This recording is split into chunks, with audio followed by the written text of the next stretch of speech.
شروع اللہ کے نام سے جو بڑا مہربان اور نہایت رحم کرنے والا ہے۔ السلام علیکم ورحمۃ اللہ وبرکاتہ۔ حضرت عائشہ رضی اللہ تعالیٰ عنہ بیان کرتی ہیں، میں نے رسول اللہ صلی اللہ علیہ وآلہ وسلم کو فرماتے ہوئے سنا، جس نے تقدیر کے متعلق ذرا بھی بات کی تو روز قیامت اس سے اس کے متعلق باز پرس ہوگی، اور جس نے اس کے متعلق کوئی بات نہ کی اس سے باز پرس نہیں ہوگی۔ حضرت ابو درداء رضی اللہ تعالیٰ عنہ بیان کرتے ہیں،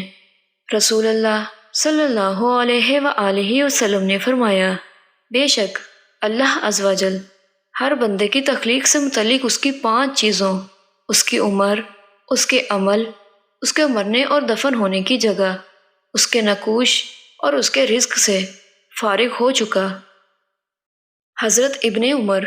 رضی اللہ تعالیٰ عنہ بیان کرتے ہیں،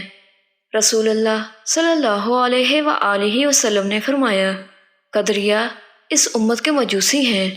بس اگر وہ بیمار ہو جائیں تو ان کی عیادت نہ کرو،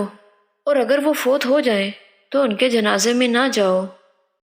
حضرت ابن عمر رضی اللہ تعالیٰ عنہ بیان کرتے ہیں،